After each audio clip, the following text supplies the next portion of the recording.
Welcome, everybody, to 52 Living Ideas. We are looking at The Prophet by Kahlil Gibran. This is our first meetup on exploring this great work. This is one of the most popular works of poetry ever. I think it ranks after Bible and Shakespeare in terms of its popularity, somewhere in that stratosphere. It's a very short work. It's very profound, very deep. And we are trying to figure out during this meetup how to approach it. The reason I have picked it is that we've been studying Tao Te Ching, Bhagavad Gita, and the Gospel of John in parallel. Okay, and we've been comparing it. All these works have been done in the axial age, 500 BC to something like maybe 180, that time period. Now, we've done hundreds of meetups on each of these, and we've tried to immerse ourselves in that world view. And that worldview is actually very different from modern times. It's a worldview I will use the term that C.S. Lewis uses. It's the worldview with the Tao. All these three in their own way hold that reality is what it is. Some call it the Tao, some call it Brahma, some call it God. Later, people have called it nature. People have called it reality. But it's all about saying that there are these universal laws of nature, which are the foundation of everything. And you should try to understand them and to let them act through you. So that is what all of these works are about. Now, what I'm going to do is that I'm first going to just talk about the word prophet. While going through the Gospel of John, I've gotten really hooked on to this idea that you have to really understand the words. Okay?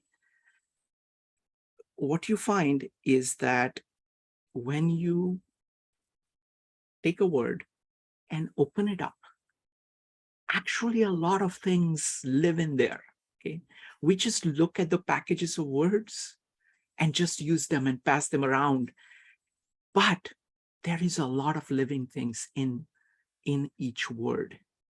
So let's look at the word prophet. This is originally from Greek. It means an interpreter, a foreteller, a prophet, or a poet. So the word prophet and poet were interchangeable. If you look at the Greek times, poets were revered because they enabled you to see the heart of God, heart of what was important. It's a person gifted at exposing the divine truth. Let's go further. Prophetic. Prophetic means means beforehand. Okay. And the next word is femi. Okay. So let's do a quick version of femi and then go direct, more deep into what this word means. Okay. So it means elevating or asserting one idea over another, especially through spoken word. One who speaks forth by the inspiration of God. He declares the mind of God, which sometimes predicts the future.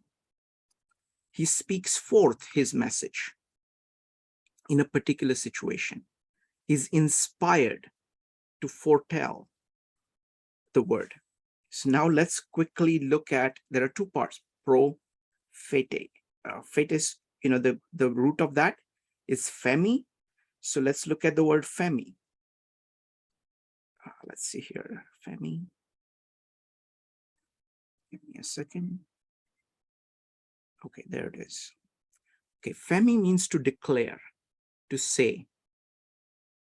It also means to shine, to bring to light by asserting one statement, a point of view over another. So it is pointing, it's like a harbinger. It's showing you something that is coming. To speak comparatively, making effective contrasts which illuminate, literally to produce an epiphany. Okay, now remember, all of this is in the word prophet itself. This is what this work is about. And that is my primary interest and our primary interest as 52 Living Ideas, because we have looked at these works which are older. Now, this is a very new work by our standards. It's written in just 1923. So it is in modern times. Yet, in modern parlance, in a way that appeals to modern audience, he is bringing back that way of thinking. That's why I want to explore it. And I want to invite you to this exploration. So I want to hear from you how you are thinking about it. We'll start with people who really like this book, for whom this book speaks to their heart, and speak only of things that you think are extremely valuable, because this is all about, poetry at its highest is the harbinger of philosophy. It is something that it's the first capturing of philosophical truths in beautiful language, which really make an emotional impact on you. That is the level of poetry this is, and that's what poetry can be at its highest. So that's what, Louis Sullivan means when he says, a human being should be a poet. That's what Greeks held. That's why Greeks held them poets in great reverence. That's why prophets were revered. And that's what we are studying. We are studying prophet being, somebody being a prophet, writing about prophet, but being a prophet actually, or being a poet. So poet at that level of being. So that's what this is. And I want to hear your thoughts on it. So we will start slow like this, and then we will go from there. Next up is going to be Maritza. Maritza, go ahead. So that's funny. It's like, I swear we didn't plan this, but my starting flows right from what you were just saying. So the very first line I have written in my notes here is the prophet is a poet. And so there's a scholar, a scholar of Jewish scriptures who actually writes about this. And he says, he speaks and he says, what makes the difference between a prophet and the ordinary person is the possession of a heightened and unified awareness of certain aspects of life. Like a poet, he is endowed with sensibility, enthusiasm, and tenderness, and above all, with a way of thinking imaginatively. Prophecy is the product of poetic imagination. Prophecy is poetry, and in poetry, everything is possible, such as for the trees to celebrate a birthday, for God to speak to humans. So I thought this was just a beautiful phrase I grabbed from one of his writings, and it's a Rabbi Abraham Joshua Henschel, if anyone was wondering. So I think that that's beautiful, because what is poetic imagination but another way to say us making imagery to more easily solidify concepts within us. And another word for all that wordiness is metaphor. So I thought I would start sharing that. What I love about the prophet is that technically it would be viewed as prose. But if one wonders what makes prose poetry, sometimes it can be blurry, but, poetry has a focus on language, rhythm, imagery, and that can be seen in prose, which is why it's not a knock to say that it's poetic prose, which is how I would view the prophet. And it's a story within a story within a story, which is really lovely to me, because even the overarching, the whole book itself could be metaphor. When I read it the first time, I found myself almost shocked when I went to discuss it with someone, and they said, well, he's talking about dying. And I was like, he's doing what now? And I had not seen it that way. And when I went back and revisited the opening portion and then the farewell, I was like, I can see that. I can see this metaphor of walking, towards the water, and you're getting back on ship. So, your mother, your spiritual whomever is calling you back. I was like, wow, that could be a fantastic metaphor for death. But I had not seen that the first time that I viewed it. So that immediately I fell in love with the book, because honestly, the idea of something that requires several reads for me to tease out even a partial understanding of the metaphors embedded within, that's just like catnip to me, right? And so I've read this several times.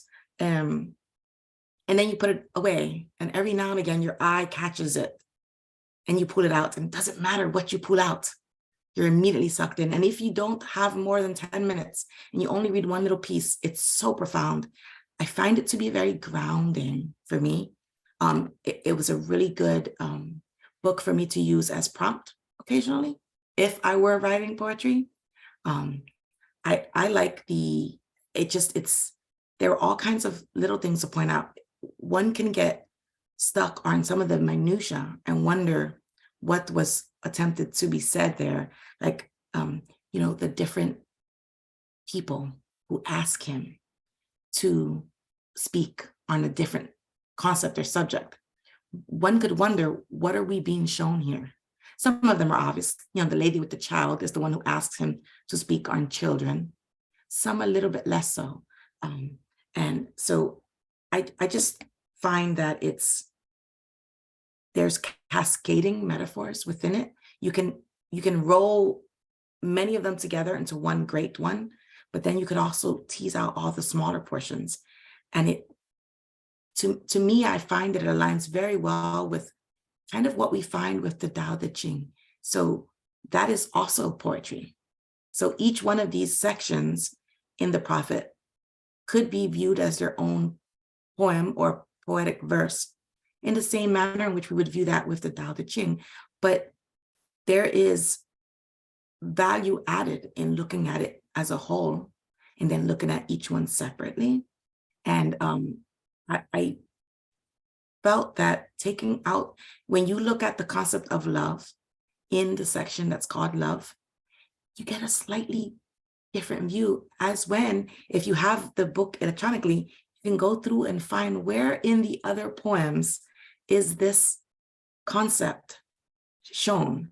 And when you do that, it kind of paints a slightly different perspective. Now, there's no contradiction, but it's kind of like enhancing the viewing of it. And so I think that this is the sign of a great work of art, in so much that we are almost 30 here. Every one of us is going to find something different that just speaks to us. But if we were all of us to step back and look at it from 1,000-foot level, we might also all of us be amazed by that one common metaphor that might call to us. And that's just, frankly, that's the beauty of poetry. I will stop there for now. Shrikant, I have more precise passages to go into, but I figured maybe later. Absolutely. Absolutely. Perfect. So let's, I'm going to invite others, anybody for whom this book really speaks to, go ahead and type an exclamation mark. Would love to hear what you like about the prophet, why you are excited about diving deep into it. I want to build on just one thing that Marisa said at the end. We found this again and again. In works as deep as these, to have multiple people looking at the same thing, it's like having multiple perspectives, multiple searchlights in multiple directions, and each of us comes with our own experience, our own ideas, and we speak it out here. And what that does is something really spectacular, because the work itself is so deep. It's like the elephant in the room that you can't see. And some people get some part of it first, and then they talk about it. And then they say, oh, you can, you have, oh, I have not seen that before. And so this format of exploring it is a very powerful way of exploring it. So I'm glad all of you folks are here, and I would love to hear what it is that really speaks to you on with this. So go ahead and type an exclamation mark. We will go to the quotes. We'll have plenty of time to go to the quotes. First, I want to get like overall impressions of people. So we'll start with creation. Anybody who wants to comment on the book as a whole and why they like it, what they like about it, is welcome to do that at this time. So thank you, sir. Yeah, it's amazing to me, and I will admit to being discriminating about, assuming all civilization comes out of Europe. And I'm not even, don't even remember, because probably 25 years ago when I ran into this, and being amazed when I started reading it, the insights and how well it was written. And of course, my favorite one is about the children. And so I don't remember the others in great detail, but equating the archer letting loose his arrow with the parent letting loose their child, so insightful. What a great metaphor. But so Gibran comes from the Levant, Lebanon, and a more recent work which I also enjoyed was The Black Swan. That man also came from the Levant. So and I also will reflect that my trip to Iran in 2009, we were having Iran poetry thing coming up, and I was in this museum. There was a figure of a poet there, and I'll take a picture and take some notes. And then there was another one, another, and in Esfahan, there are memorials to their poets. So literature and poetry is so important in the Middle East, and I think we're just not aware that much of their society and their civilization. But I'm glad you brought up tonight. To me, yes, it's a monumental work. Even though it's maybe small, maybe short, but very well done, very important. Thank you, Gibran. wonderful. Thank you. Thank you, Dave. So I'm going to make quick comments about as people comment. So I think this point is very fundamental, that he's coming from the Middle East. It is the crossroads. Lebanon is a crossroads. It's a place where East meets the West. And you can see that in him. He has influences from the East, and he has influences from the West. And they are not just influences packed on together. He has actually absorbed the East and the West in his own way to produce something which is amalgamation, and something really spectacular as a result of that. And so I think that is one of the one of the attractions of this particular work. Secondly, I wanted to comment on the point that Creation made, is that there is a distinction between entertainment and prophet, being a prophet versus an entertainer. A prophet is far, far more than an entertainer. He too ends up entertaining, but he does a lot more. Because, again, I'm going to use the word Tao as a short form. He's really talking about the Tao and your approach to Tao. And everything kind of runs through it. It's all focused on this universal principle. And he's making the operation of the universal principle more accessible to you than you could do by yourself. So he's serving as an intermediary between you and the universal principle.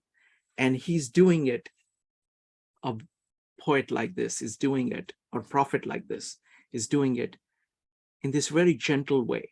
It's an invitation to see something new. And it produces in your consciousness what Owen Barfield calls this felt transformation of consciousness. A very simple line of this work, and great works like this, can really say, oh, I had never really thought of the world or my existence like this. And then suddenly it makes a lot of things make sense. So that's what, and that experience is also experienced as beauty. So the aesthetic appeal, the cognitive jump, a metaphysical insight is all happening at the same time. Wonderful. Next up is going to be Joe, followed by Creation. Joe. Yeah, I like the work, for a lot of different reasons, but I found the categories that he had chosen to be profound. He chooses both very practical approaches like friendship, but he also, chooses things like good and evil and love and things that are much more abstract. So it kind of captures, both our physical and everyday life and the non-physical, the metaphysical, if you will. And so I think that that's a very, a very interesting thing. The other aspect of it that I really appreciate is his command of the language and to reframe words, like, or reframe statements, to actually have an impact on how you even view an idea.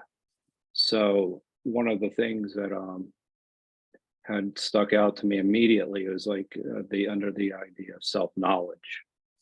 And, say not I have found the truth, but rather I found a truth.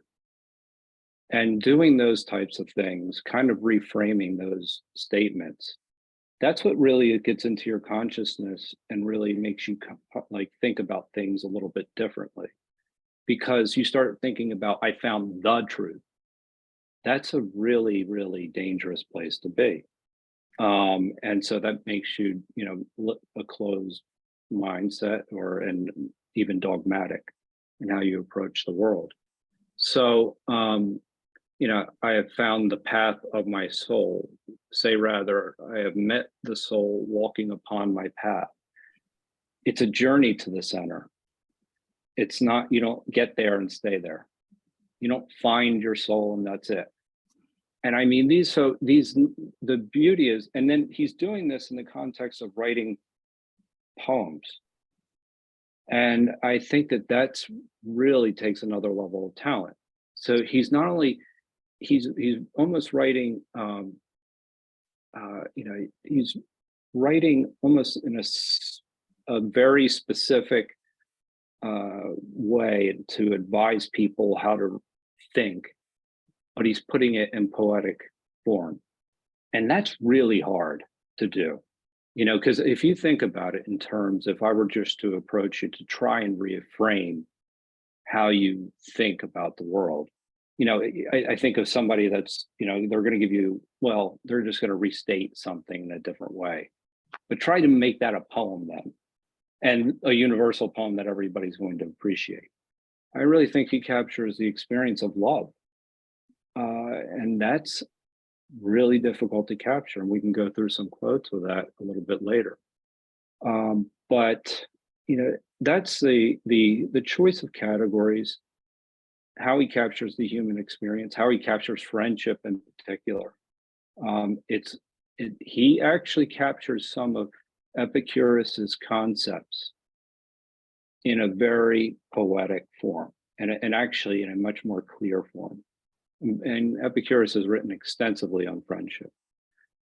So I found that you can see how not only is he able to take in the information, but he's able to reframe it in a way that changes the way you look at the world.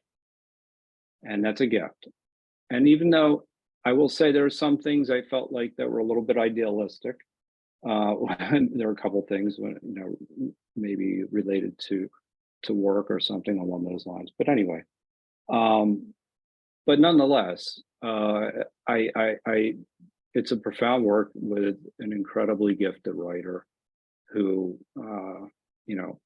clearly has an idea of what the human experience is about. Wonderful. Thank you. Thank you, Joe. Next up is going to be Maritza. Maritza, go ahead. Just wanted to comment on this concept of the author as, a brilliant writer, a brilliant person. It's evident in the book itself that he does not view himself that way. And I think that that's something we do find in common also with some of these great works. We don't find in Bible, we're not going to find, the creator stroking his own ego. In Tao Te Ching, we also don't find this. I believe these works of art are put down on paper or passed down orally with the intent to pass on some beliefs of the times for how best to walk one's life. So I think that that's just something, we in hindsight see a brilliance that they themselves did not feel or perhaps seek even to leave us with that impression. Like I don't believe that any of these works of art were written for the purpose of expressing their own brilliance.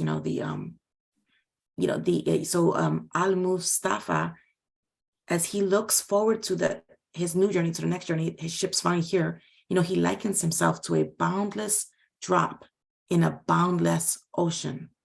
The imagery there is of something so impossible to separate from the whole. And I think that is the imagery many of these authors seek, or not even that they're seeking it. I think it flows. Having this view of being an insignificant part of history is what allows the writing to transcend history. So the Prophet is a work of art that is timeless, and Bible is a timeless work of art. And it is so because the authors of these works did not have the hubris to cement the work of art to a time period. And as such, it's bigger than that. And so I just wanted to throw that in there. Thank you. Excellent point. Thank you, Maritza. Next up is Nalini. Anybody else who wants to comment on this work as a whole is welcome to do that. Nalini, go ahead. Hi. I actually didn't read the work recently. It was introduced to me by my husband when we got married, and he just loved the poet and his works. And it's something I don't know how to express. When you read the poetry or the prose, as Maritzka said, it just takes you somewhere else. It's each line, each word. It's like you are going through that. And I am just going to read a quote from the Love and Marriage section and how it affects me. Let there be spaces in your togetherness, and let the winds of the heaven dance between you.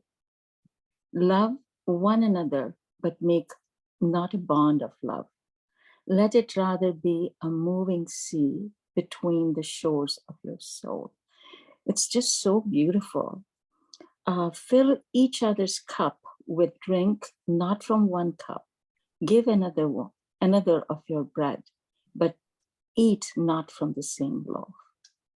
Sing and dance together and be joyous, but let each one of you be alone.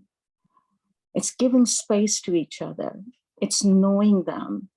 It's finding things, but you still have your own identity. That's how I look at it. And you're still one because you know each other. At least that's the relationship I had with my husband. He passed away.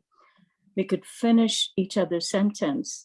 He would be downstairs, I would be upstairs. But there was that special bond. And you don't have to be together all the time. You can be separate from each other the entire day, and you're still very, very close to each other.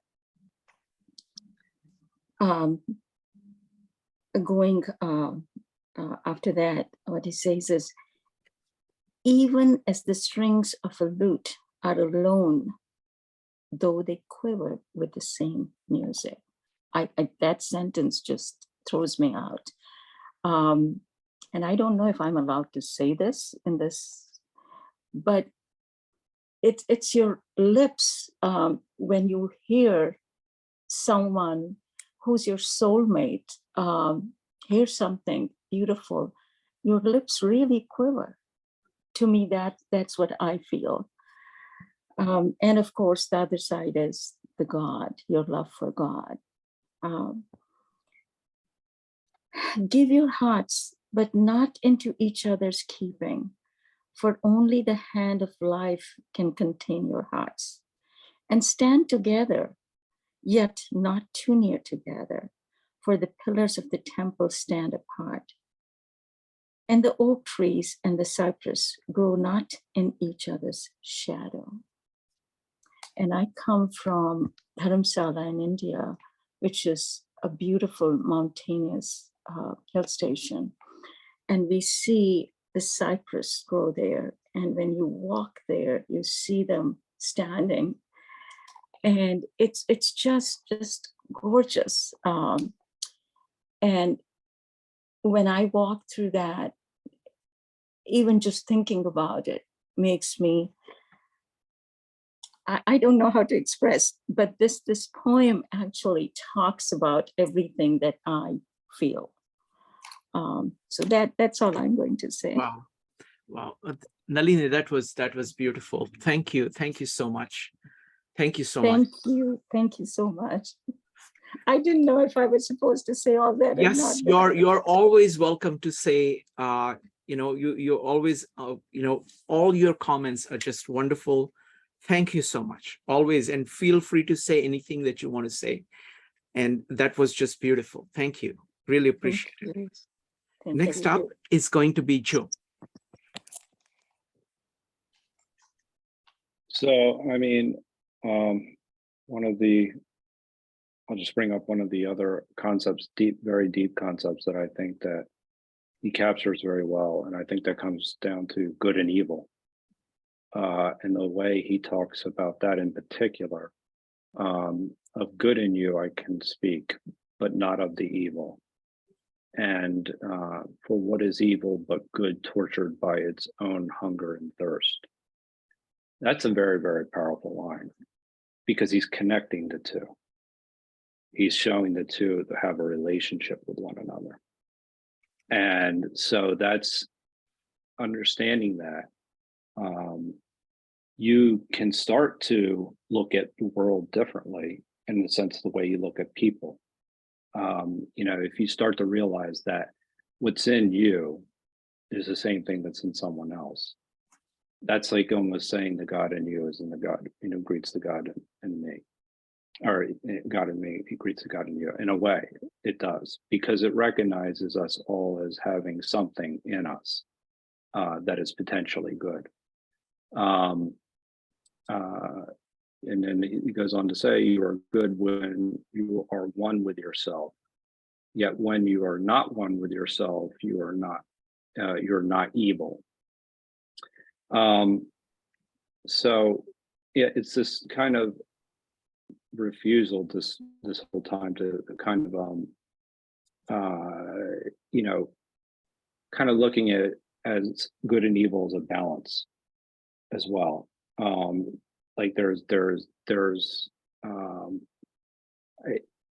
it's not as cut and dry as the way we make it out to be. That's the way I'm thinking, is that way he expresses it. And I also got a little bit of the impression of, if you look at the world like this, we talked about Socrates on Sunday, how no man does wrong willingly. And if that is the truth, or does, because in that particular case, that line, for what is evil but good, tortured by its own hunger and thirst, that is somebody that's actually tortured. That is actually, that is hasn't been reached yet, I should say. And I think that's kind of where I look at it, is that you don't necessarily see it. You see someone and you don't necessarily see them as evil, you see them as ignorant, or doing the wrong thing. So anyway, that's my thought. Thank you, Joe. I see it far more simply as the center and periphery. What it is saying is that you have the capacity of moving towards good, even when you're tortured by your attachment to the periphery. So that's how I see it. Folks, let's do one thing. Now, I'm going to invite everybody to read anything that they want from the book.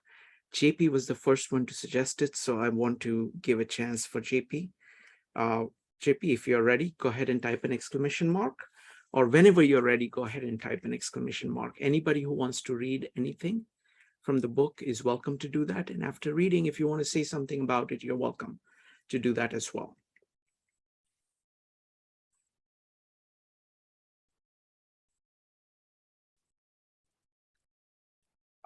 I want to actually read a fairly large part, but I want to give a chance for everybody else to read.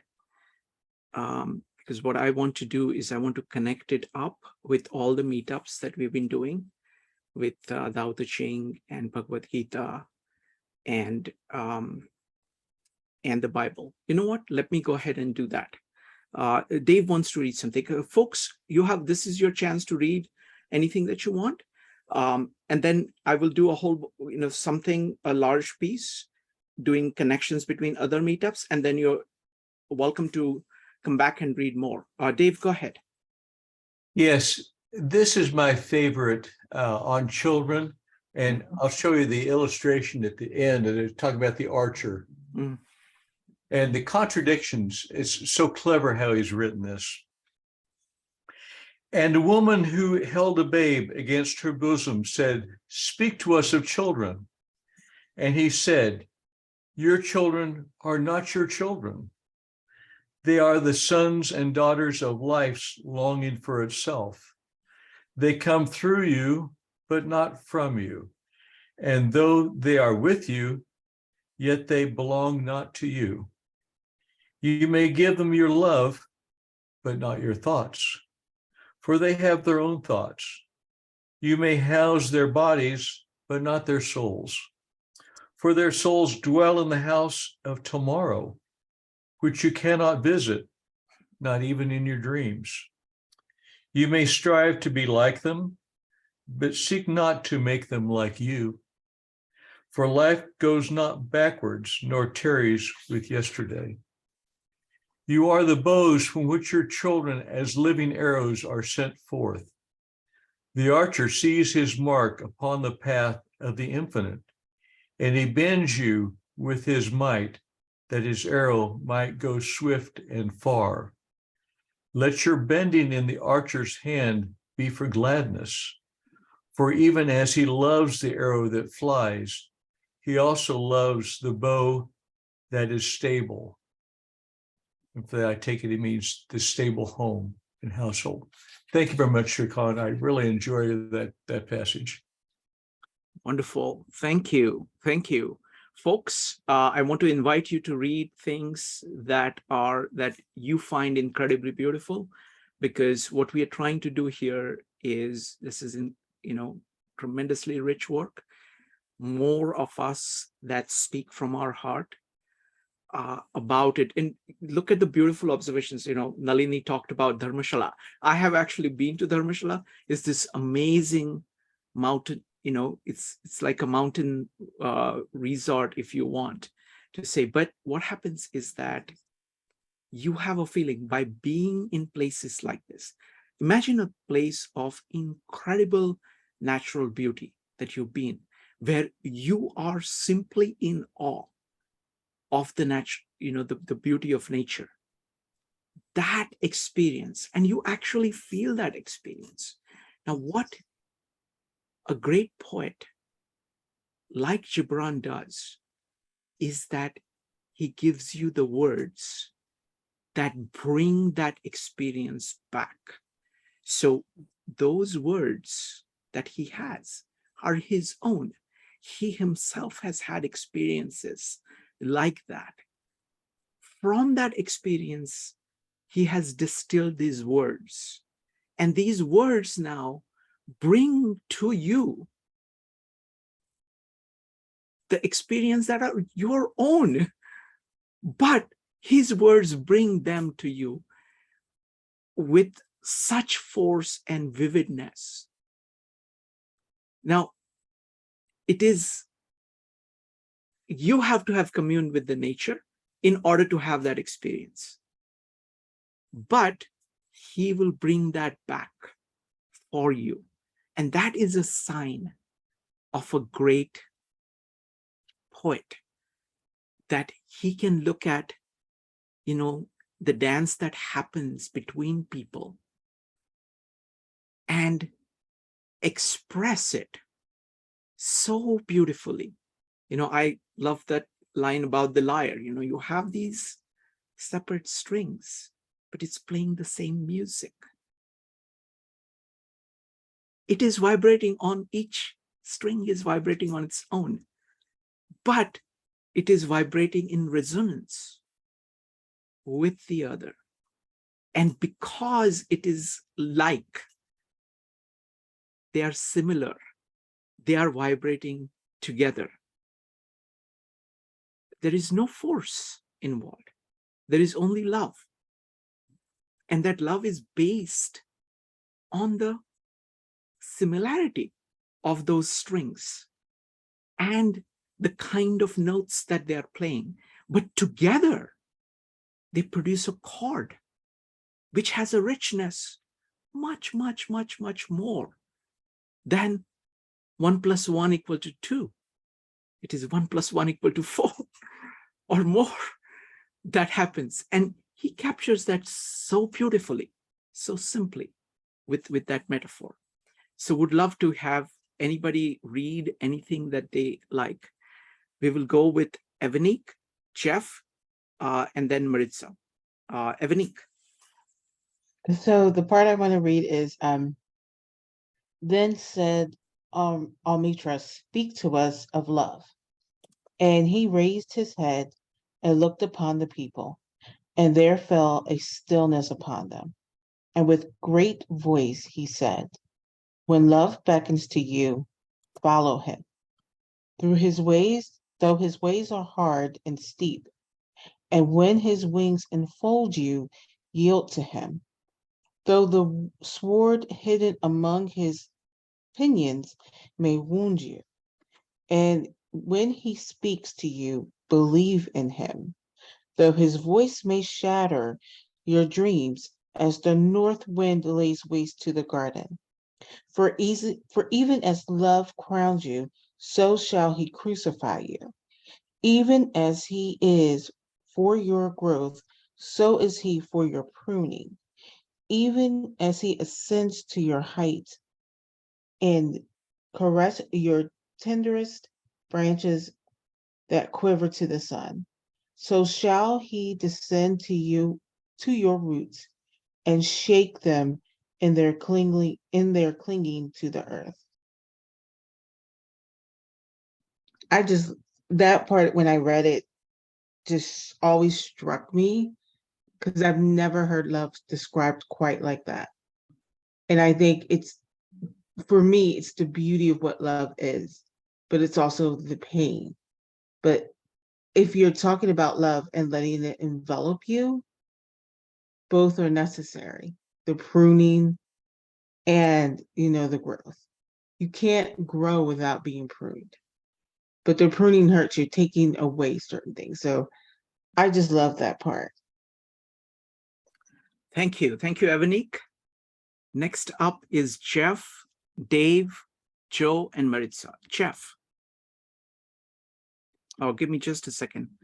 Jeff, you can go ahead and unmute now. Yeah, I was on the fence about reading this, but then the last thing that Shrikant said convinced me. Okay, this is the prophet is asked to speak of talking, right? That's page 60 in my version. I happen to have this book. This is a big part of the reason I signed up. And he answered, saying, "You talk when you cease to be at peace with your thoughts." That's obviously provocative. And when you can no longer dwell in solitude of your heart, and you live in your lips, and sound is a diversion and a pastime. And in much of your talking, thinking is half murdered. For thought is a bird of space, that in a cage of words may indeed unfold its wings, but cannot fly. And I'm just going to edit here for time partly, but there are those who talk, and without knowledge or forethought reveal a truth which they themselves do not understand. Freud would like that. I think you have truth within yourself, you tell it not in word. And then the last part is now what really kind of threw me, but I think Shrikant helped with this. When you meet your friend on the roadside or in the marketplace, let the spirit in you move your lips and direct your tongue. Which is interesting because if we're just doing it out of lack of peace, then do we want to spread it? Let the voice within your voice speak to the ear of his ear, for his soul will keep the truth of your heart as the taste of the wine is remembered, when the color is forgotten and the vessel is no more. So it is what we sort of get to get about this is that you speak through. You're speaking because you're not at peace. So, I mean, is that going to disturb other people? Well, it might, but someone will hear this. It's like they can't get to the truth themselves. It has to come through somebody else. And so this is what we do. We sort of share our pain, if you want to look at it that way, which I probably do. And it would help someone else. And then they say their thing that they're not getting, and then it makes sense to you. I mean, presumably you respond later. It might not be in words. It might just be a gesture of companionship or solidarity or whatever. But that's interesting. So this social spirit of language, because we tend to think of it as communicating stuff, right? Which of course, which makes poetry a great vehicle for this, because we don't necessarily expect to get messages in poetry, not direct messages. So this is a nice way of going from the inner view of talking and thinking to the outer view of the communication. Thank you. Oh, by the way, the Go ahead. whole book reminds me a lot of Thus Spake Zarathustra. I mean, not maybe it's the content, but the style of the preachy style. Thank you. Thank you, Jeff. He was very influenced by Nietzsche, so it's not coincidence. Second, I really like this, and it so happens that Maritza has comments exactly on the same passage. So, Maritza, go if you could go next. Yes. So this passage was striking to me because when I read it, it made me think of the famous "One who knows does not speak. One who speaks does not know." Now that comes from the Tao Te Ching, and that's chapter 56 or poem 56. And so there are two of them. So I know Shrikant is partial to Ursula Le Guin's translation. Her translation was one that for this chapter specifically, I found to be too abrupt for my liking. So I'm actually sharing with you a different one. So this is Tao Te Ching's chapter 56. One who knows does not speak. But I love her. I do love the title she gives it. She calls it The Mysteries of Power. So this is a Ron Hogan translation. Those who know don't talk. Those who talk don't know. Shut your mouth. Be still. Relax. Let go of your worries. Stay out of the spotlight. Be at one with the world and get right with Tao. If you get right with Tao, you won't be worried about praise or scorn, about winning or losing, about honor or disgrace. That is the way to be. So, and I'm sorry, I lied. I'm going to read Ursula Le Guin because they're so different that they convey a nuance of the same thing. She says, who knows doesn't talk. Who talks doesn't know. Closing the openings, shutting doors, blunting edge, losing bond, dimming light, be one with the dust of the way. So you come to the deep sameness. Then you can't be controlled by love or by rejection. You can't be controlled by profit or by loss. You can't be controlled by praise or by humiliation. Then you have honor under heaven. And I have liked this passage of the Tao because I myself try hard to ensure that I don't just spend a lot of time, with hot air and because I can be chatty. So I prefer to attempt to speak with intent.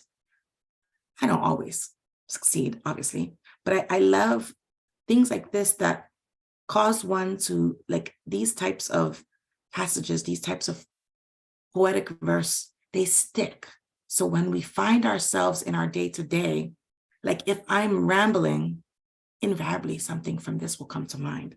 And, in the prophet, he says, and Jeff just read a lot of it to us, but if we can see the parallels here, he says, I love that line as well. You talk when you cease to be at peace with your thoughts.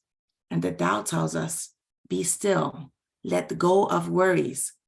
And so I love the two writings giving us the opposite ends of the way towards harmony. The prophet is telling us, if you are here, you are not here. And Tao is saying, strive to be here, with the implication left that over here is not as tranquil or desirous as over here. Neither of them says that explicitly, but they weave and paint for us a picture with their words. But it's not just the words. It's so because, if you look at, I read for you Ursula Le Guin, and I'm actually wrong. She's not abrupt. She whines. It's beautiful in its own way.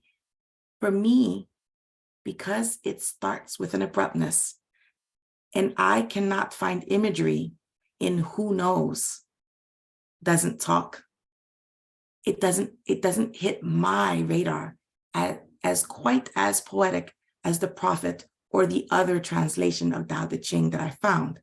And so I just wanted to point that out, just to say that it's more than just the literal words.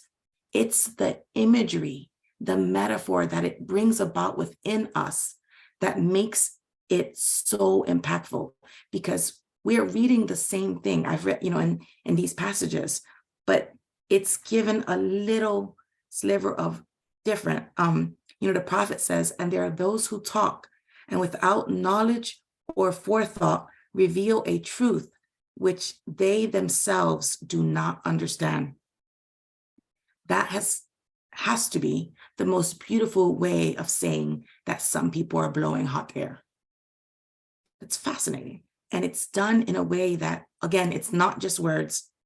It weaves a picture. And it's the same about the when the Tao says that if I am on my correct path, then for me, I don't worry about praise, honor, disgrace. Those concepts, the imagery of those concepts don't exist, because I am just following my path. If I'm off my path now, I'm going to worry about these things. And let's not forget, we're talking about speaking. And I think, speaking is a very almost ephemeral concept. How does one tack this to a people so that there is sustenance that allows the people to walk forward, keeping in mind to speak with intent? I'm sure that's not something that was pondered in exactly that manner, but in some way that is what came out of both this passage from the prophet and the chapter 56 in Tao Te Ching. And just so you know, I can do this about so many. Also, just to throw, for those of you studying Gospel of John with Shrikant, it's been a while for Bible for me, but if you go to John 16, he talks about speaking and about it's similar concept of this. And there's imagery there that, like I said, it's been a long time since I've read the Bible, but I can just already tell you, and I'm not going to say a quote because I don't want to say it wrong, because it really has been that long. But in that section, it's a similar imagery that we'll find. And I suspect we can pull out many different great works of art that are similarly veined and find some type of metaphor that urges us in this direction. And that's just fascinating. And it's also not redundant, though. It's not like we have one, we don't need any more. It's because one passage may speak to you in a way that it doesn't speak to me. And I think that that's also another beautiful thing about poetic prose, is that it's this timeless thing put out there for the masses, with the understanding that aspects of it will get through in different ways to different people. Thank you. Thanks for coming. I just wanted to respond quickly about the hot air section you talked about.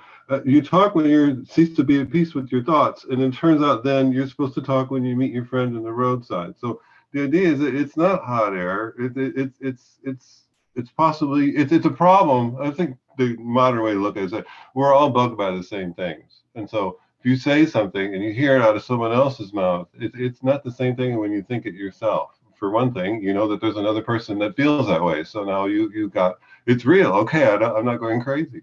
So I think that's sort of the thing, is that you do speak in hot air. I mean, I think it's a good idea to not always talk. If I may, Jeff, in that section, I would think that what he's saying to us, it's exactly what we're seeing here in the Tao, is that, so when you meet your friend along the road, the implication here is that you're in some type of forward movement, and you found another, so this is the path. And so in that light, you're not talking just to talk.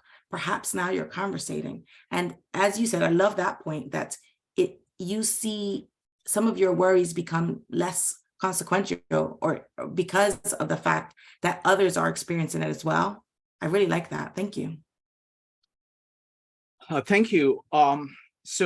Maritza, thank you for bringing Thou up and making the connection with Gospel of John. And I'm hoping to build on that quite a bit, because and the thing is, you cannot have enough metaphors to talk about the Thou, okay? Because Thou is what you can't talk about, in the sense that if you just say, okay, I'm going to have one metaphor and I got the Thou, that's same saying that I have a name and this is the name of the Thou. Now who needs the Thou? I have the name, But the idea of, you need 10,000 metaphors. You need 10,000 metaphors. And you need them to be active in you. You need to be alive to the possibility of new metaphors that will allow you to experience different aspects of the Tao that you have not yet seen. And that is the beauty of, for us studying Tao Te Ching, Gita, and Bible parallelly. They're all talking about the Tao, really. They're talking about the Tao, and they have different ways of talking about the Tao. They have different metaphors, and each of them come at it. And if you can commune with each of those metaphors, as many as you can, you don't have to commune with all of them. Okay, that's the beauty of it too. Some will speak to you as you're saying, but typically many should speak to you, because Tao is that complex. Everything and the universal principle behind everything is very complex. So, and no matter how hard you try, you will understand only some of it. And you have to have your antennas out for new metaphors, for new ways of seeing it. And the simplest way of being open to that is being open to other people, actually listening to them and seeing what metaphors are they using? How are they looking at the Tao? So you are respecting their consciousness and their tool of the consciousness, the metaphor, in order to point to Tao in their own inimitable way. That's what each and every person that you are talking to does. Some people are better at it, like Mr. Gibran. He's very good at it, but he's not unique. Each of us does that, because that's the only way of actually trying to get at the Tao. And by reading somebody like Gibran and connecting his metaphors up with all the other metaphors that we know, and seeing the dance of those metaphors, you understand things a little bit better. So thank you. Folks, thank you for your patience. We would love to have you read your favorite passages. So next up is going to be Dave R, followed by Joe. Dave. Yes, I don't know, my video won't come on. I don't know why, but anyway. Second, I have two comments. One, following on what Jeff said about hot air. I also got the impression that passages that Maritza was reading from suggested that those who speak do not know, but that doesn't mean that the words that are spoken are hot air. They could actually have content that those who listen gain from. So I actually thought that the message isn't necessarily hot air, even though the person who's saying it may not understand the depth of the words that they're speaking, or the meaning behind the words that they're speaking. But whomever is listening to the words may actually get something out of it. I thought that was kind of the message. But anyway, the passage that I wanted to read is short and sweet. Very short and sweet. It's just one paragraph here, and it was the one that caught me when I was reading through this. It's a quick one. Long were the days of pain I have spent within its walls, and long were the nights of aloneness. And who can depart from his pain and his aloneness without regret? And I thought, well, that's kind of like who enjoys pain and who enjoys, loneliness is, I think, what he means by aloneness. So, most of the time you would think feeling alone and feeling in pain is something you would rather not have. And yet he says, who can depart from those without regret? So I thought that was kind of striking. That's the passage that struck me anyway. Thank you. Thank you, Dave. Next up is going to be Joe. If anybody else wants to read, go ahead and type an exclamation mark. Otherwise, I will go to my reading after Joe. Joe, go ahead. I'm just going to read the self-knowledge one that spoke to me a little bit earlier. And a man said, "Speak to us of self-knowledge." And he answered, saying, "Your hearts know in silence the secrets of the days and the nights, but your ears thirst for the sound of your heart's knowledge. You would know in words that which you have already known in thought. You would touch with your fingers the naked body of your dreams, and it is well you should. The hidden wellspring of your soul must needs rise and run murmuring to the sea, and the treasure of your infinite depths would be revealed to your eyes. But let there be no scales to weigh your unknown treasure, and seek not the depths of your knowledge with staff or sounding line. For self is a sea boundless and measureless. Say not, I have found the truth, but rather I have found a truth.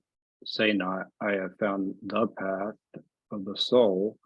Say rather, I have met the soul walking upon my path. For the soul walks upon all paths. The soul walks not upon a line, neither does it grow like a reed. The soul unfolds itself like a lotus of countless petals. So I already spoke about the idea of how he reframes the idea of finding the soul in that, and how he essentially looks at it as, don't say you found the truth. I have found a truth. I already talked about that, so I'm not going to go back under. But I think that this is kind of a journey of self-discovery that when I read this. And it's a journey that's never ending. It's something that you are constantly kind of finding out new things about yourself. And in that process, you actually find constant new possibilities and purpose even from that. And I think in self-understanding, I think that this is this is perhaps one of the most important skills to have when you're being aware as what to say in certain circumstances, how to act in certain circumstances. And when I mean that, I say in how you interact with others. It really helps with your relationships so that you're acting in an authentic way, and then you're also acting in a place from your heart that you're comfortable with. So I think that that's when I read this, I think of a lot of different things. I mean, I also think of certain Stoic principles actually when I read this. But that's the beauty of poetry, is that you could sometimes relate it, and it's what you interpret and how you take it sometimes. So that's those are only my only main comments. That, I mean, I could go on a little bit more, but I don't know. Thank you. Thank you. Thank you, Joe. All right, if nobody else has anything else, let me go ahead, and this is going to be a long passage, and I'm going to be talking about it because I'm going to be connecting it to everything that we've been studying. This is the reason I've chosen this particular work, because it is so integrative, that it actually deals with the core ideas that the Tao, Bhagavad Gita, and the Bible are dealing with. And it does it in a very, he is dealing with those himself in his own inimitable way. Okay, so I just want to, I'm going to read that entire passage on, when Al-Mitra says, speak to us of love. Now, the love that he's talking about here is the same one. This is, by the way, the farewell discourse. Okay, this is the farewell discourse. It's the farewell discourse we are studying in Gospel of John. And what is a farewell discourse? And what is this love? It is basically understanding what does it mean to be with the Tao. Okay, this love that is being talked about, you can look at it, Tao looks at it as the sage's commitment to be with the Tao all the time. That love.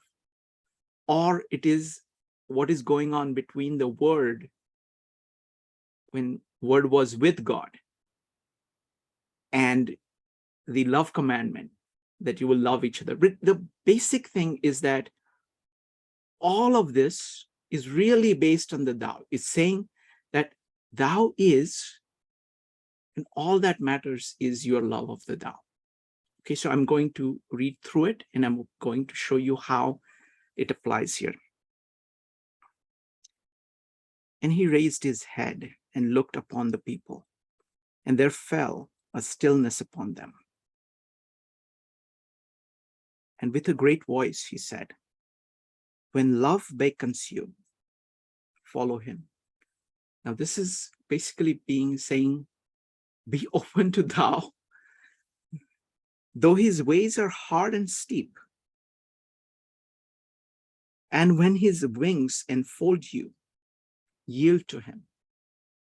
This is just simply saying reality is what it is.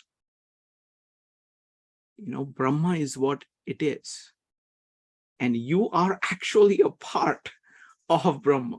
That is your nature, to be acting in accordance with the Tao.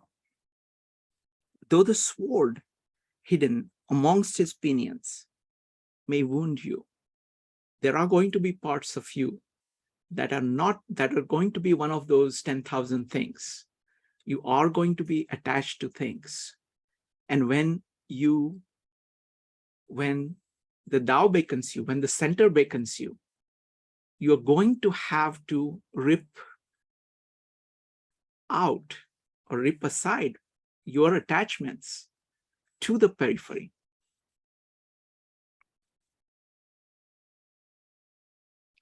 And when he speaks to you, believe in him.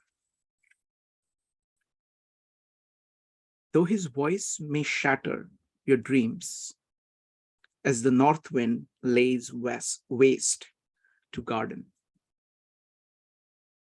Though his voice may shatter your dreams.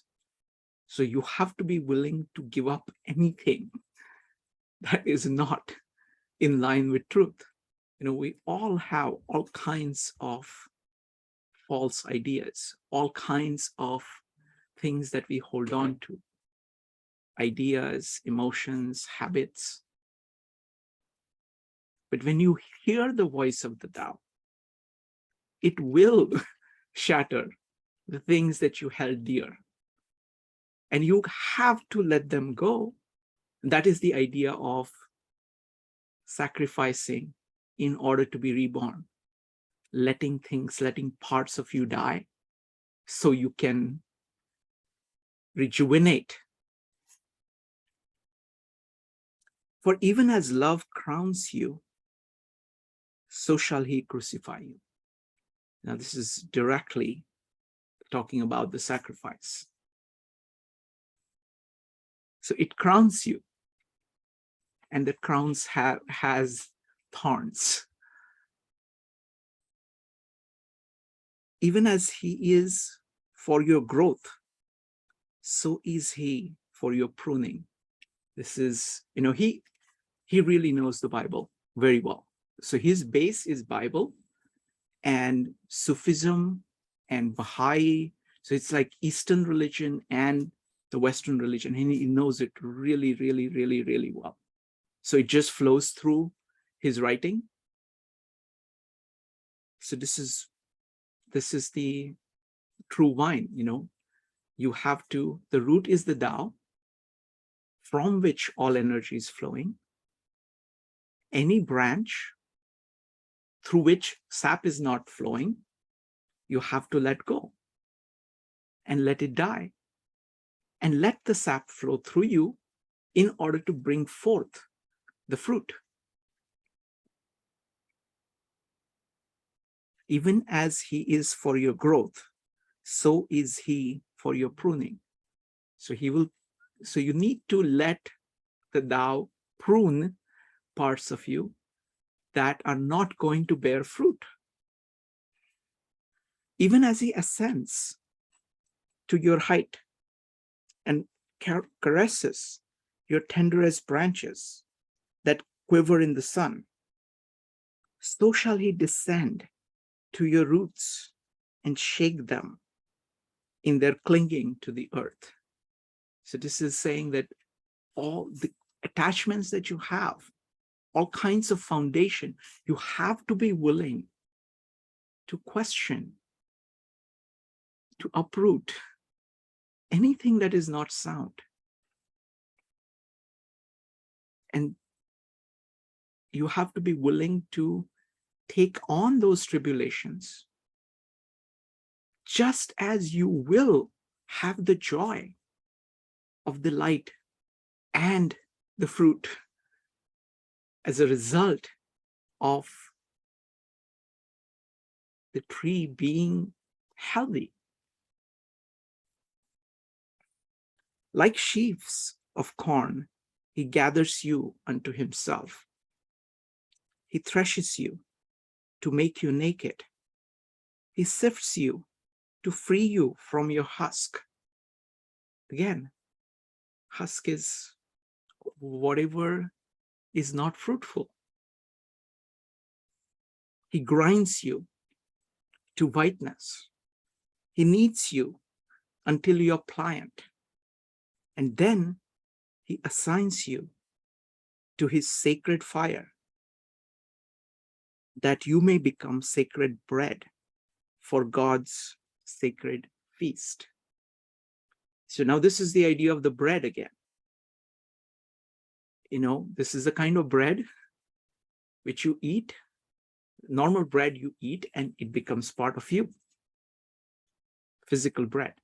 Spiritual bread is one that you eat and you become a part of it, giving up things that are not in line with it. And it is a transformation. It is a transformation. It is the idea of being born from above. You are recreating yourself. Born from below is born from your mother's womb. Born from above means the idea of the Tao and your commitment to the idea of the Tao in your head, up above, reshaping your life as it should be in accordance with the Tao. All these things shall love do unto you, that you may know the secrets of your heart, and in that knowledge become a fragment of life's heart. So this is the idea of, you know, what Maritza spoke about, the ocean and the drop of ocean. Yogeshwar in Gita many times brought back this idea that you are part of the Tao. You are part of nature. So Yogeshwar's, you know, this is Gita and Yogeshwar talking about it. You think of yourself as salt, as having separate identity from the ocean, from the Tao. And you get attached to all these unique 10,000 things that is what you consider as yourself, your ego, your material possessions, your thoughts, your emotions, your actions. But then when you drop into the ocean, that is the Tao, the salt dissolves. And you are a drop of the ocean, and the ocean is you. You are the ocean, and ocean is you. It's either way, it's the same. But if in your fear, you would seek only love's peace and love's pleasure, this is again coming back to the vine. If you seek only the fruit, you don't want to tend to the branches. You don't care about the root from which the sap is flowing.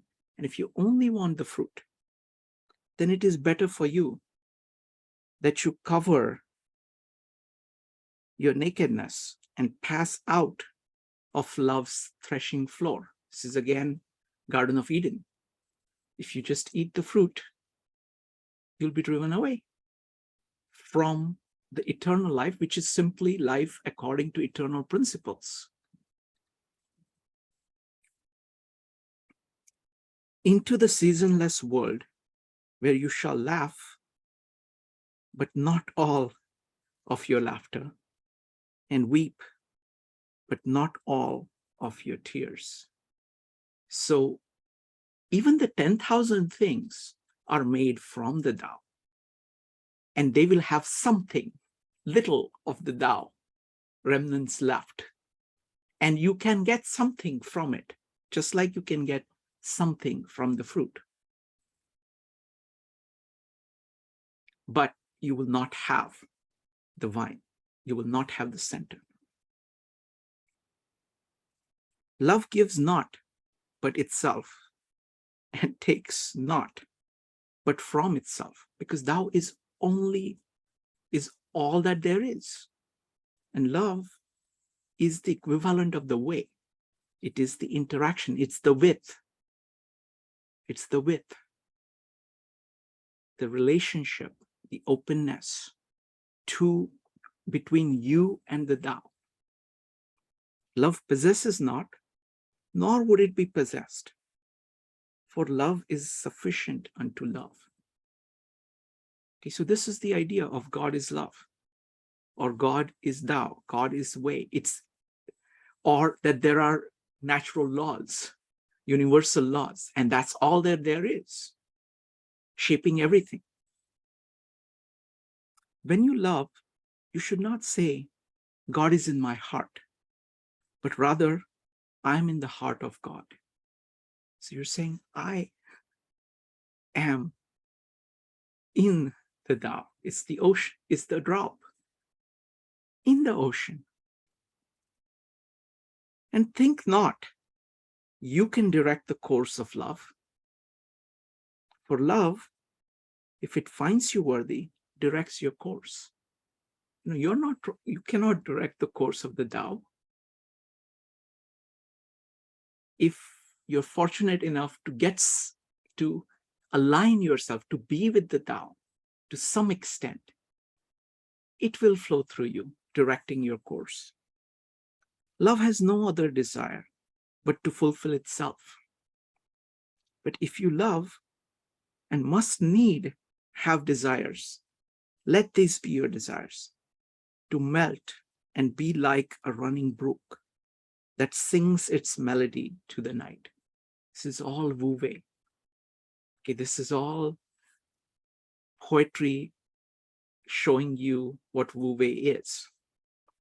To know the pain of too much tenderness, to be wounded by your own understanding of love, to bleed willingly and joyfully, to wake at dawn with a winged heart and give thanks for another day of loving, to rest at the noon hour and meditate love's ecstasy, to return home at eventide with gratitude, and then to sleep with a prayer for the beloved in your heart and a song of praise upon your lips.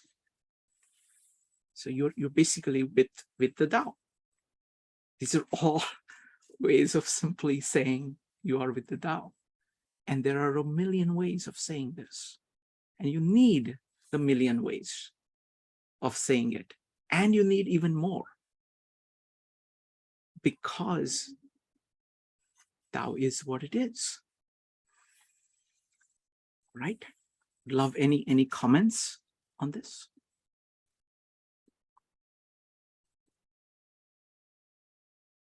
Go ahead and type an exclamation mark if you'd like to comment. We'll start with Evanique.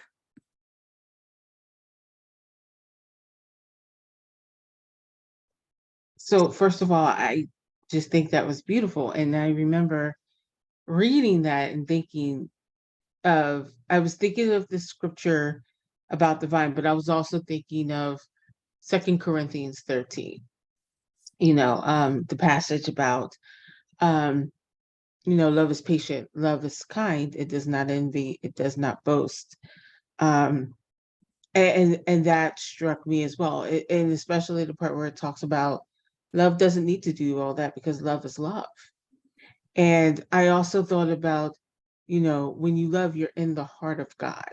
Like, not so much God is in the heart of you, but you are in the heart of God. And when I think about it, it's like you're a part of the universe at that moment. Like, you're a part of God, you're a part of the universe, you're part of, you're calling to your spiritual being. And the thing I loved about that is, and I love that you read the whole thing, was when it talks about it, it reminded me of something you said in another meetup, Shrikant, where you said, when I asked you, how do you trust people even though you know they're going to hurt you? Sometimes you're going to get burned by love, and you told me, you were like, the hurt only goes but so deep, and then you recover because the person you're really trusting is yourself, that you can recover. And that always strikes me, especially when I'm tempted to cut myself off. And so I think having yourself open, yes, you're not going in it with naivete or, being gullible. You're going into it knowing that this could not turn out well, but knowing that there's still a lesson there, and knowing that this experience is going to take you to another level is how you do it. It's not being naive and thinking, oh, this person isn't going to hurt me. It doesn't mean that you walk into a situation that is damaging to you, but you take the risk. I think that's the key here, is that you jump in, especially with someone you don't know, someone who's new to you, and you take the risk. And you also, I think, assess the situation to see what it's going to be like. And I always think of Jesus, and I always think of him in the Bible, and he was not a naive man by any means. And he knew how to trust people for what they were going to do. So he knew the Pharisees were going to talk about him and try to get him kicked out the temple, and because they weren't liking what he was saying. Yet he still preached to them until the point where they were like, we're not listening to you. And he's like, okay, walked away. I did the best that I could. I tried. If you want to turn, if you want to choose me, you can, but I'm not going to force it. And then I think about, him and Judas, knowing that Judas is going to betray him. He tells Judas, you're going to betray me. And yet he still chooses to wash his feet. And, he chooses to wash Peter's feet, and he knows Peter's going to deny him. He knows Peter's going to leave him hanging out there. And I love something that Gary said the other night in the Gospel of John meetup, where he says, Christ was looking at Peter after the rooster crowed 3 times, right? After the rooster crowed. It had to be divine. So I think about that, and you go into it full eyes wide open, and you still choose to trust people. And one thing I'll leave with, when in the Tao meetups, Aman always said, I remember this because it kind of made me laugh. And he was talking about, he was like, I think it was his brother. He said, I know what I can trust my brother with. And he's like, if I need him, he's there. But he was like, I would never trust my brother with my girlfriend. And I just laughed at that, but it's true. It's like, you know who to trust people for once you get to know them. But the key is you got to get to know them to know what they're going to do, because people surprise you. Like the person that you think may turn on you might be that solid person. And it's about being open and knowing full well what can happen. So I love that. Thank you. Thank you for reading that whole thing. Thank you. Thank you. I want to just say one thing.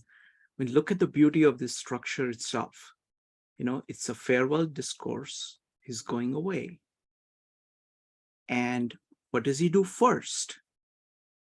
He talks about love. And what is this love? This is the love of the Tao. This is the love that is the core of him, actually. There is nothing else in this prophet but that. And that is what he's giving and teaching. And this is the same. This is the love command. This is the washing of disciples' feet. This is saying you will love one another.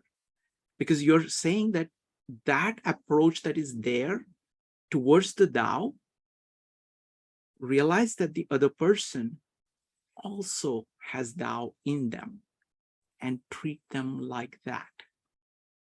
So it is transferring, it's taking this relationship between Tao and then transferring it to human beings. Love here is a metaphor. You start off by looking at love between people, and then you take it to the spiritual level, that's physical level of between two human beings, and you then take that and make it spiritual between your relationship with the Tao. And you don't stop there. Metaphor is not complete. Metaphor is going from the real world into consciousness and then coming back into the real world. So you take everything that you learned about your relationship with the Tao, or your relationship with the God, or your Atma and Brahma, and then bring it back using Namaste,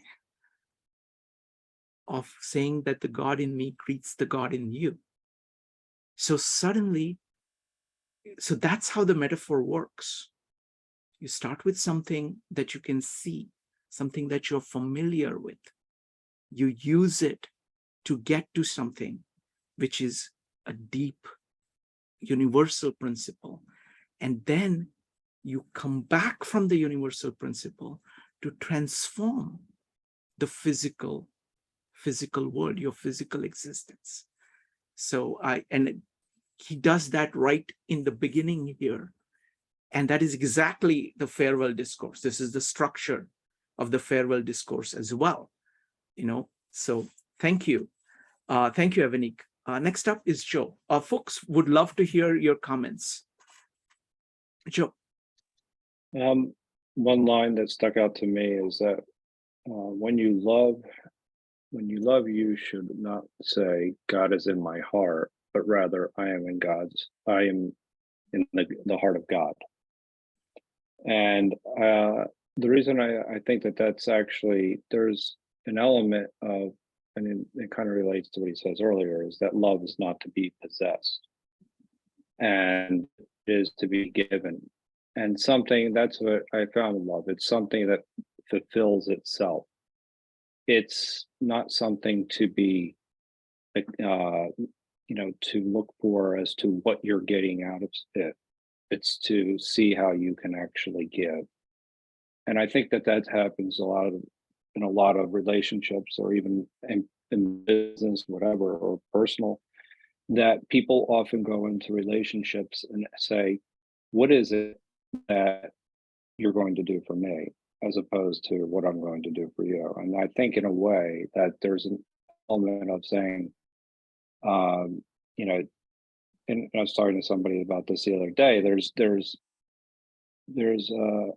When you go into a relationship like that, it has a 10 times better chance of succeeding than it would be if you look at what you're trying to get out of it. And love has no other desire but fulfill itself.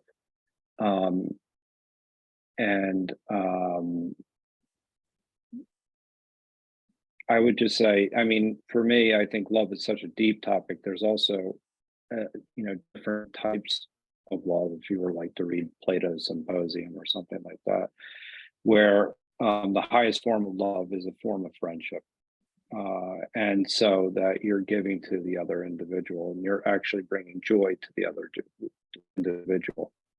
And to bleed willingly and joyfully.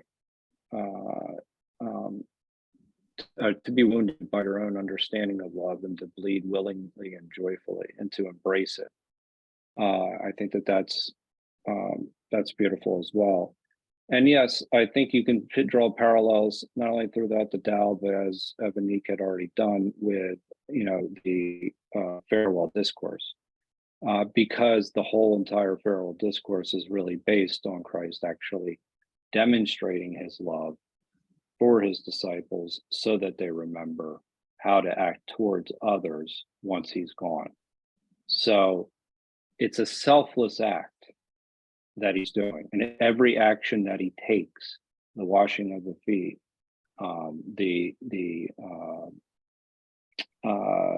even his I'm trying to think of some other, there's a lot of examples where he's pretty selfless.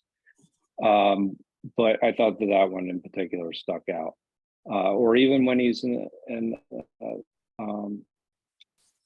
the cross itself, those are acts of love where he's sacrificing, he's laying down his life for his friends, and he's telling his friends, this is what I'm going to do, and this is my expectation for you.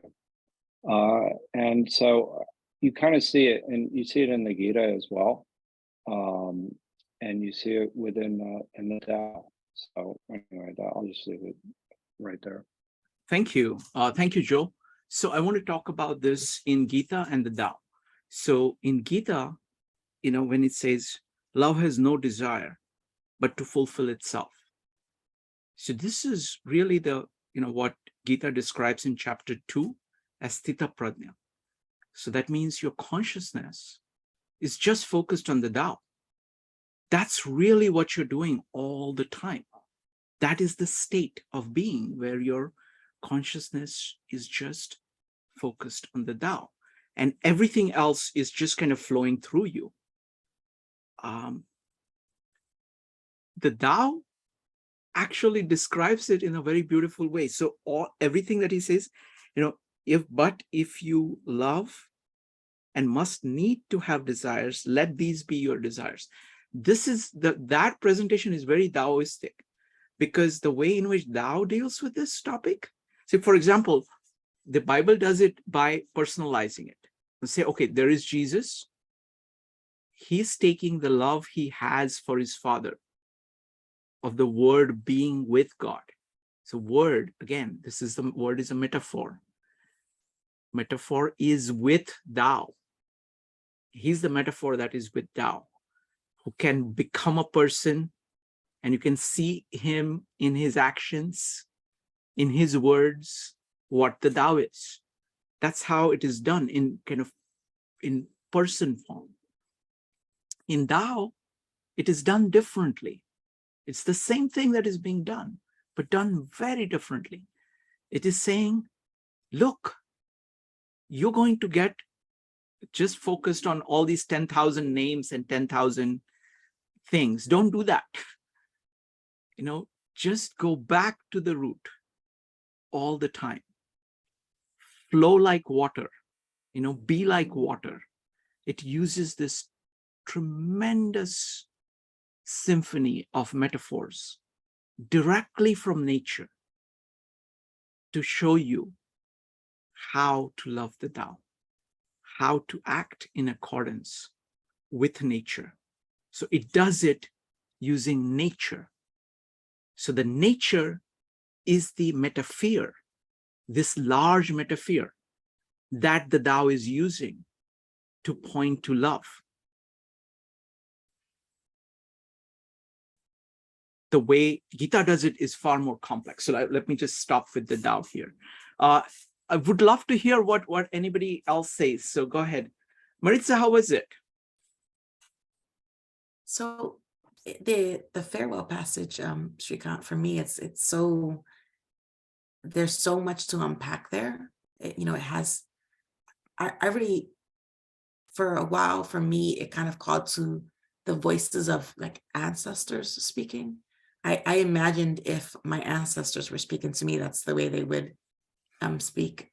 And I really like the gentle reminder that if necessary, he'll come back and he'll speak again. And he warned me it'll be in a different form. Now he's going to be maybe formless and not visible. But it's that I feel like it's one of those things where, we have in our family, we're told all these, things that are like, they're our canon, right? For our culture and our society. They're things that one must do, ways we should follow. But he's also given it a softness, and like there's this beauty to be found in this farewell of how he kind of lets us off the hook for not heeding these, very powerful things he said, because, he's saying them as though they're just do these things and you're going to be on this correct path. But he's also, in this last piece, he's letting us know that it's okay if we stray, and that it's not final, that we can work our way back. And that, in fact, not so much that we will work our way back, but he will come back and kind of push us into back where we ought to be. So I always kind of really, really like that, because, it's just nice. And even, we're talking about talking in silence, but I like that he says that man's needs change, but not his love, nor his desire that his love should satisfy his needs, because that's metaphor for not a physical love. I think that it's clear there that he's using this overarching love, which I would almost say, Shrikant, in that line, I would replace love with thou. It's something so much bigger than a small love. It's like love with a capital L. Yes. And I just like the reminder that is so tantamount, and it's like right next to the line that's reminding us that he'll come back. And I think that it's a reminder to us all that we are fallible as humans, as a community, because I feel that this last passage solidifies the work as a gift of, I don't know, metaphors, or a gift of ways to follow for his people. Because he's, these orphans, they're his, he says, I was only here a little bit, but I claim you now, kind of thing.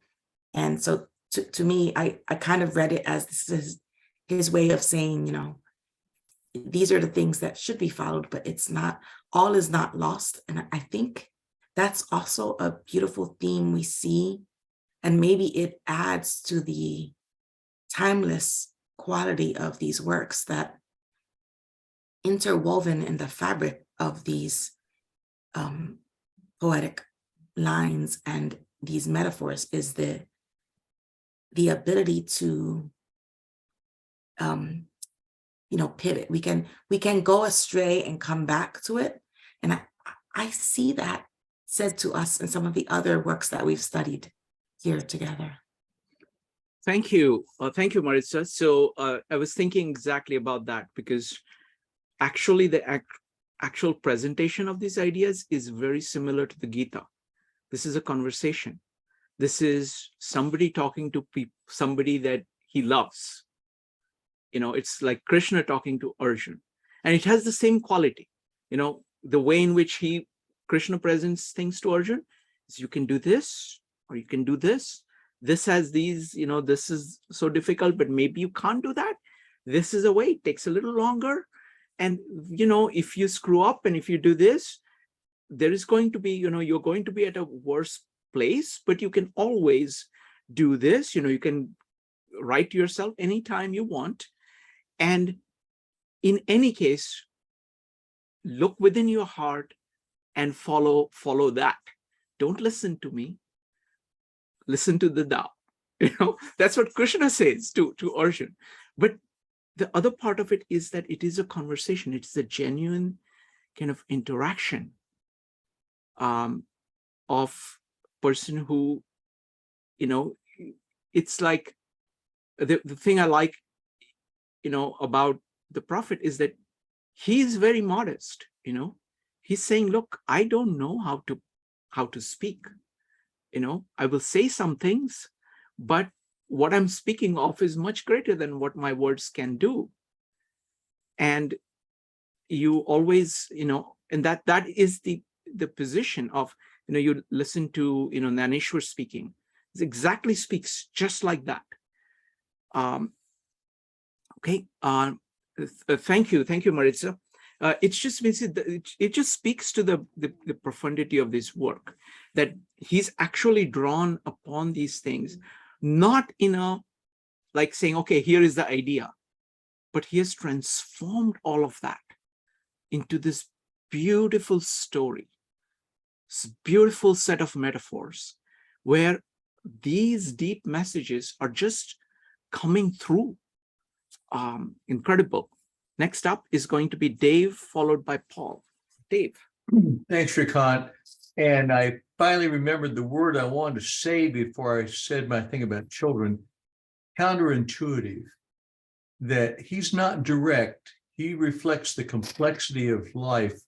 And especially in this passage on love, I love the part where he talked about being enveloped with the angel's wings, but there's a sword. You're going to be hurt. That's one of my reflections when I'm working with the divorce recovery group. Every relationship ends in tragedy. It might be divorce, or more typically, a couple, one spouse will pass before the other and leave the other in sorrow. And that's the thing. We always say love, oh, it's all the sweetness and light and butterflies and all this other stuff. But no, it's very complex. But anyway, thank you for bringing up a very nice topic tonight. Thank you, sir. Thank you, Dave. Next up is Paul. Paul, go ahead. Hi, just a short thought. I've been mostly listening because my resonance with this book isn't as strong as the other people's here. And I was trying to think about why, but this helped me tonight. I appreciate it more. But in 20s or 1920, whatever, when this came out, not many Western culture people had read the Bhagavad Gita or the Tao. I just think that's interesting because what they were then seeing, but you can feel the Christianity in it. So they were feeling a new slant on Christianity with a new depth to it, maybe. And when I read it, I had read some of those other things, and I wasn't very interested in Christianity, and I liked the source materials better than it. So I didn't, but I'm now finally getting a chance to see it as an integration, which is what you're bringing to the table, which I never really read it thinking that way before. But when you think about it that way, I think we should bring in our next minute Rumi into the discussion, because Rumi knew about Christ. Rumi was from the same part of the world, and he did the same integration in some ways many centuries earlier. And it's just making me think about the whole thing of what are the works that try to integrate these themes that you're telling us about, Shrikant, in history, and how does this relate to those. So those are my thoughts tonight. I don't have much more than. Thank you, Paul. As usual, amazing observations, and I'm definitely interested in that part of the world because it is at the crossroads, and it is the one that kind of speaks both, speaks and interacts with the East and the West, and there are giants there. And there's clearly Gibran is there, and perhaps Rumi. I'm not read enough of Rumi, but I've heard a lot about him. If you could recommend to me kind of a large work of Rumi, which has the same scale, that would be wonderful. Can you offhand talk about such any such things? And There's one I haven't. I know he wrote I think it's like a 12,000 page poem that was his masterwork at the end of his life. I haven't really, but that's where we should look together, Srikant. okay, I will do that. Yeah. But the thing is that, Yeah. I really appreciate, I really appreciate that. But I want to comment on this other point. You see, these cultures, India, China, and the West are very different from each other. At the same time, human beings are the same. And the cultures are very deep. So they have this entire palette of metaphors. Now, unfortunately, all metaphors, living metaphors, turn into corpses. And when you look at the metaphors of your own culture, you see, oh, wait a minute, this is very dead, because most people are using it like that. And you're really not interested in it because you see no life in it. Okay, that partly because of familiarity, but partly because most people do not actually commune with the original life that is there in these works. And all they have is the forms, again, using Louis Sullivan, all they have is forms. And then what happens is that some other forms, like for you in Bhagavad Gita, not because that same thing has not happened, actually same thing has happened to Bhagavad Gita also, but you are looking at it without that entire baggage of that culture, of what has happened to it. And you're looking at the original and you see the freshness of it and you see the life in it. And but the beautiful thing is that once you have that, see, like once you get some metaphors which are actually living, it removes the dust from the metaphors that you had relegated to your, basement, because it was nothing at that, and you can bring them out and they will shine again, because once they too were living. And I think what we are doing in our living ideas, 52 living ideas, is we are actually doing, we're trying to do that. Okay. I mean, this is such a great, this is such a great endeavor, that whatever we have done is something, but there is so much more. There is just so much more. And the thing I like particularly about somebody like this, right, is that he's able to communicate to an audience of Westerners, of Easterners, something of each, without using the entire vocabulary or the metaphors of the original ones, because he has the creative ability of putting together much simpler metaphors that draw upon the core metaphors of these two, at least two, probably three traditions, and show them in life. Thank you, Paul. All right, folks. So now I thought this was a good one, but I wanted to ask you, what did you guys think? because what I want to do is I want to continue on. We're doing this on Friday again, and I will figure out how to proceed. But I just want people's comments on, your interest in pursuing this, in diving deep. I think what we did was we just did a very quick look at what this book has. But what did you guys think? How excited are you? Would love to hear your reaction to this book. We'll start with Evanik. So I think this is great, and I think it could probably needs more than one extra meetup. I really love. No, I'm was- all for that, man. I've just set up these two just to get started. So absolutely, go ahead.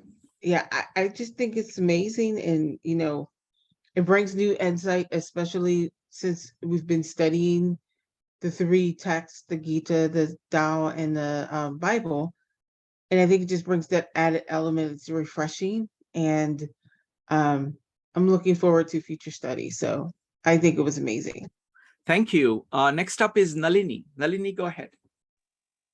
I agree with Avanik. I thought it was just beautifully done, but we need more time to dive into depth because it's so beautiful. And the other thing I think it was Paul who mentioned Rumi. Yes. And he was mentioning, I think, about the most famous book of poems, which is like 6 volumes or something like that. But there are some other books also. There is one which is Love Poems of Rumi. And it is it's love poems by Rumi, but the poetry actually is filled with very deep meaning of human emotions. And it's one of his very good works too. Just wanted you to know. But there are several of his books because he was one of the, or he is, I should say, known as one of the top poets. It's just beautiful. Excellent. I I would definitely look into that. And I agree with both you and Evnik that we need more of these, more meetups on Prophet, and we will do that too.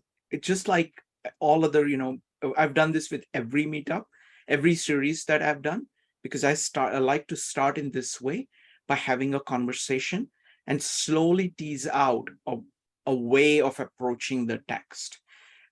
So we'll have to do it in an iterative way. But absolutely, thank you, Nalini, appreciate it. And I will also look up Rumi and try to come up with something with that. Next up is going to be Maritza, Dave, and Joe. Maritza. Shrikant, I really liked the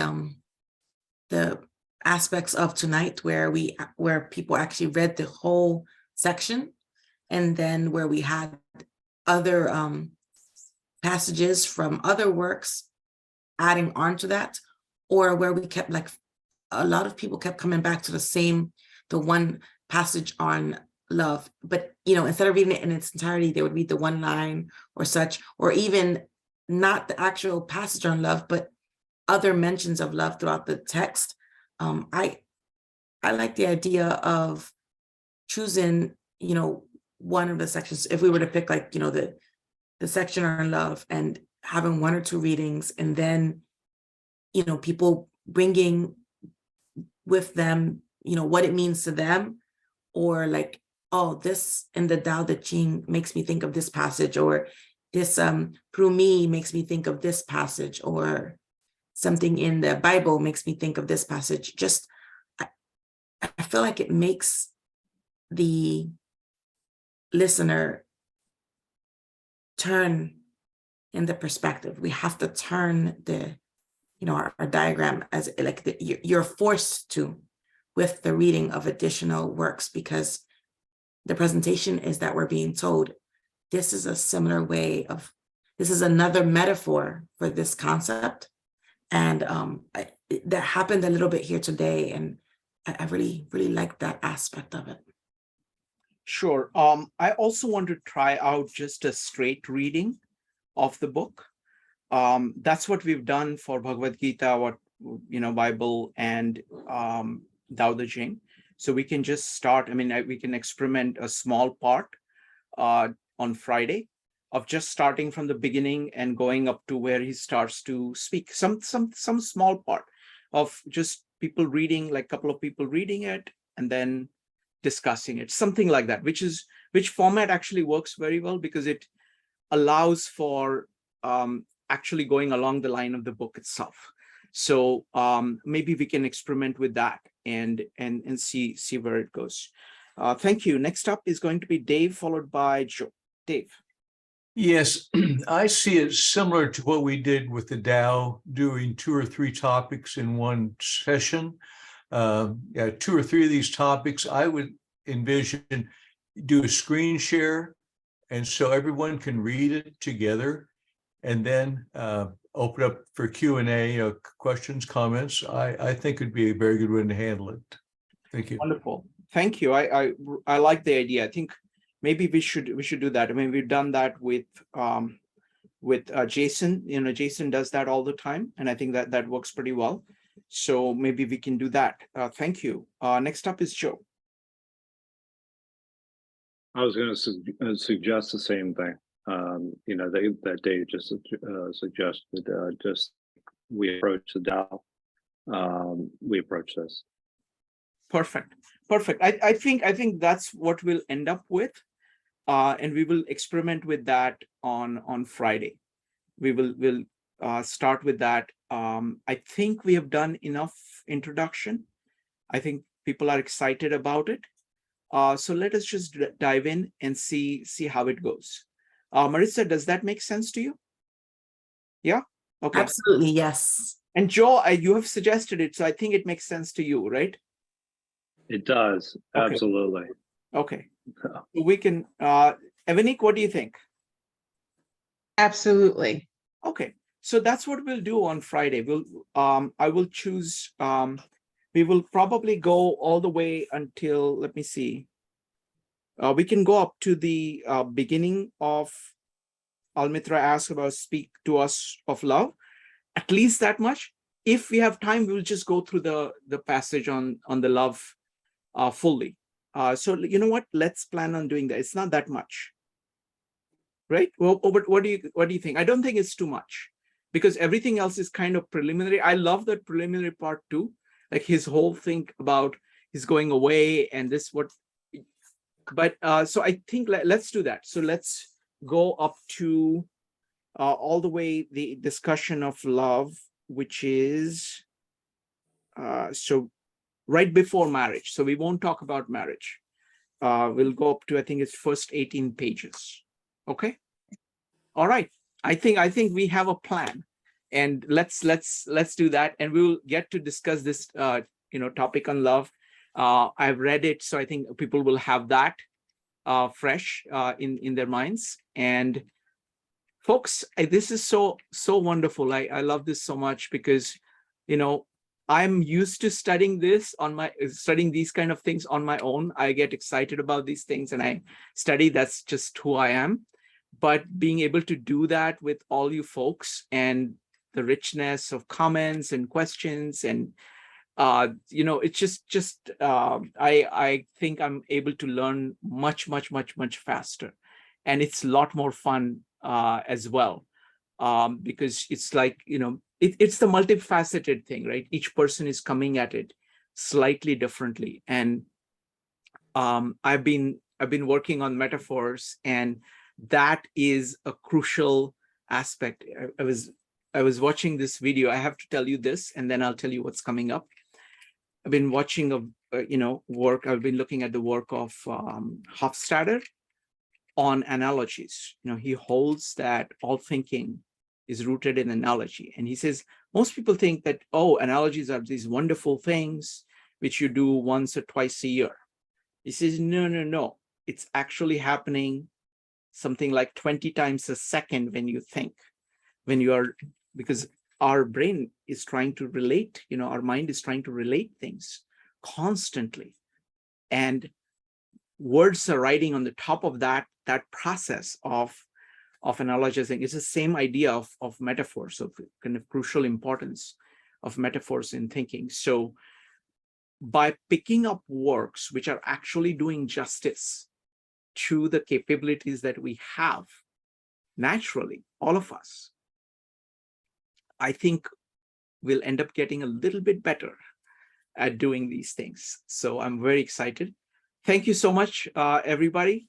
We will see you on Friday. Wait a minute, I have to tell you something about metaphors. Tomorrow, I'm trying something very, very ambitious. I'm going to cover the entire Gospel of John in 21 metaphors, one metaphor per chapter. And I'm going to show you how those metaphors are going to work.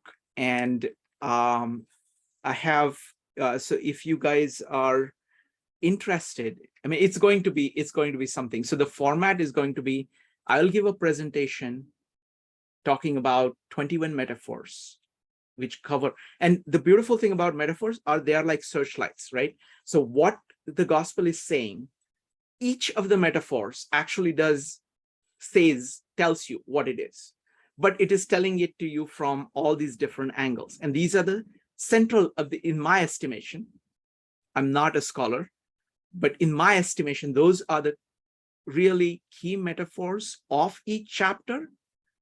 But I have also tried to say, I want to achieve the entire like symphony of metaphors to get at what is being said. Okay, so I'm going to do that presentation in probably 21 minutes. Okay, I got 1 minute per metaphor. Then I'm going to talk it over with Gary. So there I'm going to give 42 minutes because he deserves 21 minutes and I have to respond to him, so I get a minute too. And then I'm going to have everybody vote on the top metaphors that they would like to discuss, and we will discuss the top 7. Okay, so that is the plan. It's one of the most ambitious things we've tried to do, and I think we'll learn a lot about metaphors because it is looking at metaphors wholesale in a work that we are familiar with. So I hope you can make it. All right, folks, take care. Bye.